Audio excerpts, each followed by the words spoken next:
जिस समय मनु ने अपने बेटों को जबरदस्ती राज दिया, बेटा राज्य लेना नहीं चाहते थे प्यारे, लेकिन इसके बाद भी मनु ने कहा कि बरबस राज सुते तव दीना और नारी समेत गवन बन की ना। बरबस राज दिया, बेटा लेना नहीं चाहता था। बेटों ने कहा कि पिताजी मैं राज्य को लेना नहीं चाहता। क्यों? मुझे राज्य का अनुभव नहीं है। तो मनु ने कहा कि बेटा मैं तो जंगल भजन करने जाना चाहता हूँ, राज्य तुम्हें लेना पड़ेगा। बेटों ने कहा जब अनुभव नहीं है तो लेकर क्या करेंगे। तो उसी समय प्यारे मनु ने अपने मंत्री हरदेव को बुलाया और हरदेव जी से कहा कि हरदेव, अभी हमारे बच्चे, अभी हमारी संतान राज्य चलाने के अनुभवी नहीं है, इसलिए तुम राज्य को अपने पास रखो और राज्य का अनुभव हमारे बेटों को सिखाना। जब तक हमारी संतान राज्य चलाना न सीख जाए तब तक राज्य को संभालना। प्यारे इतना मनु कहकर नैमिषारण्य तीर्थ पर चले गए प्यारे। लेकिन हरदेव जी अपने घर में गए। हरदेव ने अपनी पत्नी से कहा कि भाग्यवान आज हमारा भाग्य उदय हो गया। हरदेव की पत्नी ने कहा कि क्यों? पूरा कारण सुनाया प्यारे।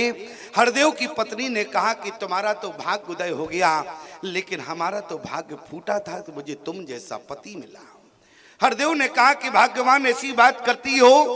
तो उसी समय हरदेव की पत्नी ने कहा जिस राज्य को मनु ने तिनका की भांति त्याग दिया, शत्रुपा के सहित नैमिषारण्य तीर्थ पर चले गए, उसी राज्य को तुमने लोभ लालच के पीछे स्वीकार कर लिया। मेरा तो भाग्य फूट गया, मुझे तुम जैसा पति मिला। मेरा तो भाग्य उस दिन खुलता, मनु के साथ यदि तुम भी चले जाते तो मेरा भाग्य का उदय हो जाता।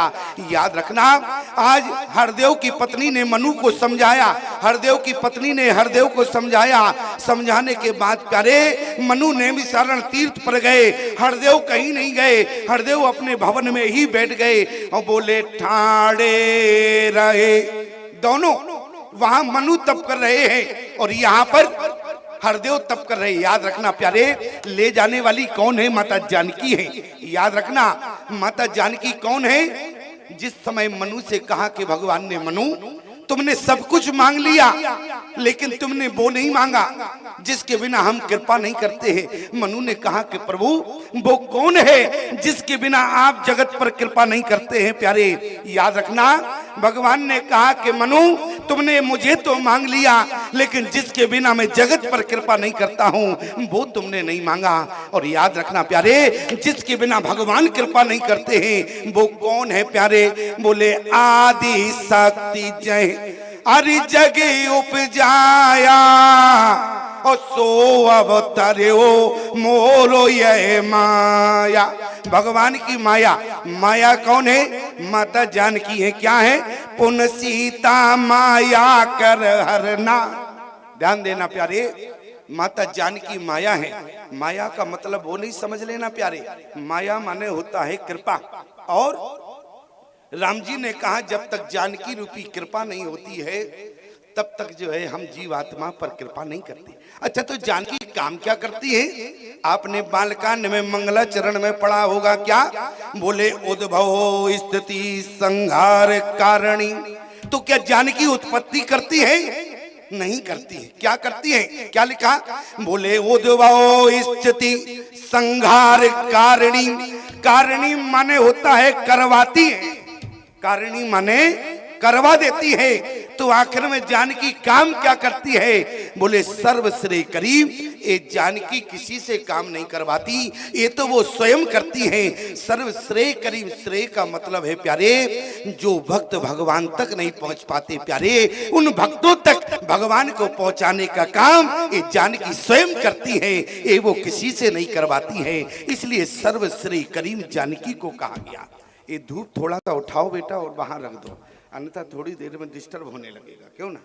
हाँ, तो मैं आपसे निवेदन कर रहा हूँ। तो ले जाने वाली कौन है? माता जानकी है। और माता जानकी कहाँ ले गई? बोले हरदेव जी के पास ले गई, जहाँ हरदेव मनु की भांति 23,000 वर्ष एक पैर केवल खड़े रहे। भगवान प्रकट हो गए। बोले मांग मांग बर अरे भाई नभवानी और जैसे ही भगवान ने कहा कि मांगो मांगो, हरदेव भगवान के चरणों में गिर पड़े। हरदेव ने कहा कि प्रभु क्या मांगेंगे अब आपसे? भगवान ने कहा कि हरदेव कुछ भी मांग लो। हरदेव ने कहा कि प्रभु जो मैं चाहता था वो तो आपने राजा मनु को दे दिया। याद रखना प्यारे, हरदेव ने कहा कि प्रभु जो मैं चाहता था वो तो आपने राजा मनु को दे दिया। इसका मतलब क्या हुआ कि हरदेव भी मनु की भांति भगवान को बेटे के रूप में चाहते थे। भगवान ने कहा कि कोई बात नहीं हरदेव, यदि मनु ने मुझे बेटा के रूप में मांगा है तो तुम मुझे बेटी के रूप में मांग लो। मैं मनु के यहाँ बेटा बनकर आऊंगा, तुम्हारे यहाँ कराऊंगा। ध्यान देना प्यारे, ब्रह्म एक है, दो रूपों में प्रकट हुआ। मनु दशरथ बने, हरदेव जाके जनक बने। बोले जनक सुकृत मूरत वैदेही और दशरथ सुकृत राम धर दे। इसलिए प्यारे, जब धरती पर ब्रह्म दो रूपों में प्रकट हुआ तो सुख की बरसात कब होगी? जब दोनों ब्रह्म में